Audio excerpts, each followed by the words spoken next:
خوب اعوذ باللہ من الشیطان الرجیم بسم اللہ الرحمن الرحیم الحمد للہ رب العالمین وصلی اللہ علی محمد وآلہ الطاہرین اللہم صلی علی محمد وآلہ الطاہرین. خوب سوال نمبر 18 ما حکم المعطوف علی الشرط والجواب. کہہ رہے ہیں کہ شرط اور جواب پر معطوف کا کیا حکم ہے. اگر شرط پر عطف کیا جائے تو اس معطوف کا کیا حکم ہوگا، یا جواب شرط پر عطف کیا جائے تو اس عطف کا کیا حکم ہوگا.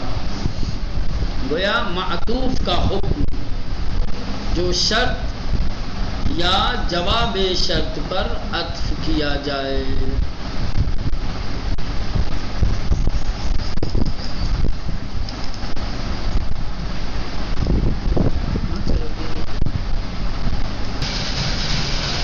جواب اذا عطف على الشرط مضارع بالفاء او بالباء جاز فيه الجزم عطفا على ما قبله والنصب على اضمار عن المصدرية. کہہ رہے ہیں کہ اگر شرط کے اوپر فعل مضارع کو عطف کیا جائے اور یہ عطف با یا واو کے ذریعے سے ہو. پہلے شرط آیا اور اس شرط کے اوپر مضارع کو عطف کیا گیا فا کے ذریعے سے یا واو کے ذریعے سے، تو پھر فعل مضارع معطوف ہوا. تو اس کا حکم کیا ہے؟ کہہ رہے ہیں کہ یا تو اس کو فعل مضارع کو آپ مجزوم مانیں گے، کیا ہے، شرط پر عطف ہونے کی وجہ سے. جو حکم شرط معطوف کا معطوف علیہ کا ہے وہ حکم معطوف ہو جائے گا، کیونکہ شرط مجزوم ہے، جو اس پہ عطف ہوا ہے وہ بھی مجزوم ہوگا. یا فعل مضارع کو آپ منصوب مانیں گے ان مصدریہ کے مقدر ہونے کی وجہ سے. کہیں گے کہ ان مصدریہ مضمر ہے، پوشیدہ ہے، جس کی بنیاد پر فعل مضارع منصوب ہے. جواب ملا مولانا. کہہ رہے ہیں کہ جب شرط کے اوپر فعل مضارع کو عطف کیا جائے گا تو معطوف کا کیا حکم ہوگا. معطوف کو مجزوم پڑھیں گے یا منصوب. کہہ رہے ہیں کہ اگر شرط کے اوپر فعل مضارع کو فا یا واو کے ذریعے سے عطف کیا جائے گا تو اس میں دو چیزیں جائز ہیں. آپ فعل مضارع کو مجزوم پڑھیے، مجزوم مانیے شرط پر عطف ہونے کی وجہ سے، کیونکہ شرط مجزوم ہے اور معطوف علیہ ہے تو فعل مضارع جو اس پر عطف ہوا ہے یہ بھی مجزوم ہوگا. یا آپ فعل مضارع کو منصوب مانیے. منصوب کی دلیل کیا ہے، کس وجہ سے منصوب مانیں گے. کہیں گے کہ ایک ان مصدریہ کو مثبت مانا، کہا جائے گا کہ ایک ان پوشیدہ ہے جس نے فعل مضارع کو نصب کیا. ٹھیک. اذا عطف علی الشرط مضارع. کہہ رہے ہیں کہ جب شرط کے اوپر مضارع کو عطف کیا جائے گا اور یہ مضارع کا عطف فا یا واو کے ذریعے ہوگا تو جاز فیہ، تو اس میں جائز ہوگا، یعنی اس عطف میں کہ الجزم، کہ آپ فعل مضارع کو کیا ہے جزم دیں عطفا علی ما قبل ہی، اس کے ما قبل پر عطف کی وجہ سے. چونکہ فعل مضارع اپنے ما قبل پر عطف ہے اور ما قبل مجزوم ہے، اس لیے فعل مضارع بھی مجزوم. والنصب علی اضمار، جائز ہے کہ آپ فعل مضارع کو نصب دیں ان مصدریہ کے مضمر اور مقدر ہونے کی وجہ سے. کہیں گے کہ ایک ان پوشیدہ ہے جس نے فعل مضارع کو نصب دیا ہے، لہذا آپ اس طریقے سے، جیسے مثال انتظرنی فتحدثنی اکرم کا شاہد مثال فتحدثنی ہے، اس کو آپ پڑھ سکتے ہیں فتحدثنی. آپ چاہیں تو مجزوم پڑھیں فتحدث. ٹھیک، فتحدث کس وجہ سے؟ شرط پر عطف ہونے کی وجہ سے. شرط مجزوم ہے فعل مضارع، اور چاہے تو منصوب پڑھیں کہیں فتحدثنی. یہ تھا اصل میں ان تحدثنی، کیا تھا؟ ان. ٹھیک مولانا، سمجھ میں آ گئی بات؟ اما اذا عطف علی الجواب جاز فیہ الرفع ایضا علی الاستئناف. لیکن اگر فعل مضارع جواب شرط پر عطف ہو تو ان دو وجہوں کے علاوہ ایک اور وجہ فعل مضارع کے رفع ہونے کی بھی جائز ہے. ٹھیک مولانا؟ کہہ رہے اما اذا عطف علی الجواب، لیکن جب فعل مضارع کو جواب شرط پر عطف کریں گے تو جاز فیہ الرفع ایضا، تو فعل مضارع میں رفع بھی جائز ہوگا. فتحدثنی ہے مولانا. البتہ اس کو جب ادھر لے جائیں جواب میں، ابھی تو یہ شرط پہ عطف ہے، جواب شرط ہے، جو مثال دیا ہے. کیوں رفع جائز ہوگا؟ علی الاستئناف. استئناف ایک نئی بات ہے، فعل مضارع گویا ابھی آیا ہے، اس کا کوئی عامل نہیں ہے. تو جب فعل مضارع مجرد از عامل ہوتا ہے تو کیا ہوتا ہے؟ مرفوع ہوتا ہے. تو یہاں فعل مضارع مرفوع بھی ہوگا. علاوہ علی الوجہین المذکورین، دو وجہیں ذکر کی گئی ہیں ان کے علاوہ، یعنی وہ دو وجہیں تو جائز ہی ہیں، جزم والی اور نصب والی. سمجھ رہے ہیں؟ ایک اور صورت، ایک اور وجہ رفع والی، یہ بھی جائز ہے. جیسے ان تخفوا ما فی صدورکم او تبدوہ یعلمہ اللہ وَيَعْلَمُ مَا فِي السَّمَاوَاتِ وَالْأَرْضِ. شاہد مثال وَيَعْلَمُ ہے کہ وَيَعْلَمُ بھی پڑھ سکتے ہیں، وَيَعْلَمَ بھی پڑھ سکتے ہیں، وَيَعْلَمُ بھی پڑھ سکتے ہیں. یہاں پر یعلم جواب شرط پر عطف کیا گیا ہے. ٹھیک،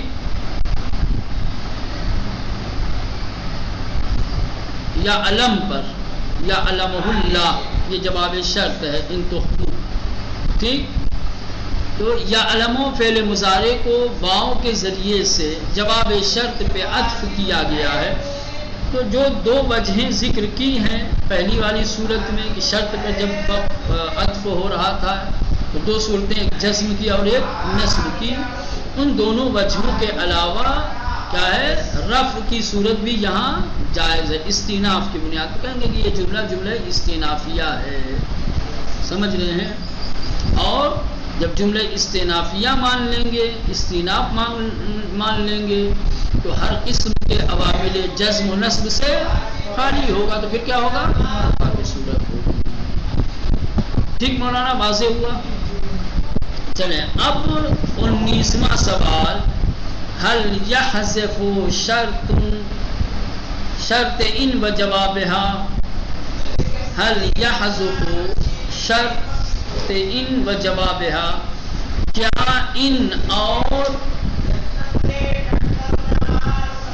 ان کی شرط اور اس کے جواب کا حذف کرنا جائز ہے یا حذف کیا جا سکتا ہے؟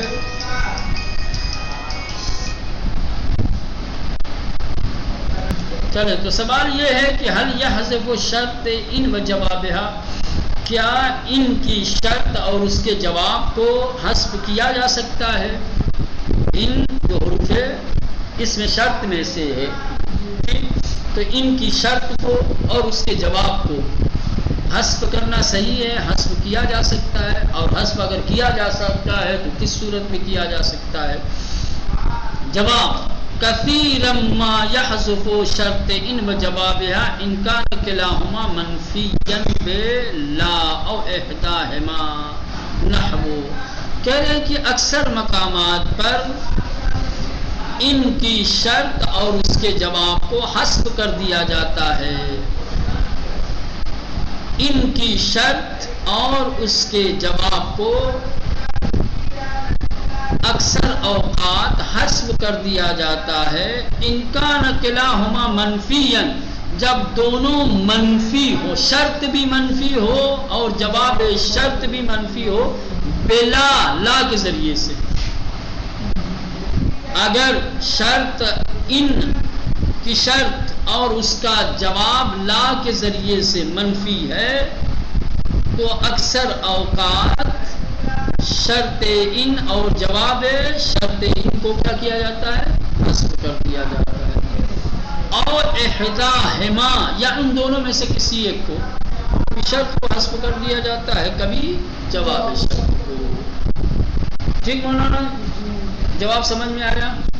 کہہ رہے ہیں کہ جب ان کی شرط اور اس کا جواب لا کے ذریعے سے منفی ہو تو اکثر دونوں کو حذف کر دیا جاتا ہے یا کسی ایک کو حذف کر دیا جاتا ہے. ختم. جیسے انظرتنی ازرک والا فلا، انظرتنی ازرک والا فلا. اب یہاں فلا کے بعد کیا ہے؟ ان کی شرط اور اس کے جواب دونوں کو حذف کر دیا گیا ہے. یعنی فلا تزرنی لا ازرک، یہ تھا اصل میں. سمجھ رہے ہیں؟ فلا تزرنی، اگر تم میری زیارت نہیں کرو گے، لا ازرک، تو میں بھی تمہاری زیارت نہیں کروں گا. یہاں پر جو لا آیا ہے، ٹھیک، لا کے ذریعے سے نفی کی گئی ہے ان کے شرط اور جواب کی دونوں. زرنی والا آتب علیک، زرنی والا آتب علیک. یہاں پر شرط کو ذکر کیا گیا ہے لیکن جواب شرط کو ذکر نہیں کیا گیا، حذف کر دیا. وَإِن كَانَ لَكَ عُذْرٌ فَلَا، یہاں پر جواب شرط کو حذف کیا گیا ہے. ٹھیک مولانا؟ تو جب بھی جہاں بھی انہیں شرطیہ کا شرط اور اس کا جواب لا کے ذریعے سے منفی ہوں گے تو شرط اور جواب شرط تو دونوں کو حذف کیا جائے گا یا دونوں میں سے کسی جائز ہے. ٹھیک، چلیں. سوال نمبر 20. سوال نمبر 20 کیا ہے؟ متى يجوز حذف الجواب، جواب کا حذف کرنا کب جائز ہے؟ وہ کون سی جگہ ہے، وہ کون سی شرط ہے کہ جس کی بنیاد پر جواب شرط کو حذف کرنا جائز ہے؟ کہ اذا کان الشرط فعلا ماضیا او مضارعا منفیا بلم جاز حذف الجواب. کہہ رہے ہیں کہ جب شرط فعل ماضی ہوگا یا مضارع منفی بلم ہوگا، فعل مضارع ہو لیکن لم کے ذریعے سے منفی ہو تو اس کے جواب کو حذف کیا جا سکتا ہے. جب شرط فعل ماضی ہو یا شرط فعل مضارع ہو لیکن منفی بلم ہو تو جاز حذف الجواب، تو جواب کا حذف کرنا جائز ہے. اذا تقدمہ اب اکتنفہ ما ہوا جواب فی المعنی. اذا تقدمہ، لیکن کب؟ جب جواب شرط پر مقدم ہو یا شرط اور جواب کے بیچ میں کوئی ایسی چیز ہو کہ جو جواب کا معنی رکھتا ہو، تب حذف کریں گے. سمجھ گئے؟ جواب سے پہلے یا شرط و جواب کے بیچ میں کیا ہو، کوئی ایسی چیز ہو کہ جو جواب کے معنی میں ہو، تو یہ قرینہ رہے گا حذف جواب کے اوپر، اس لیے جواب کو حذف کیا جائے گا.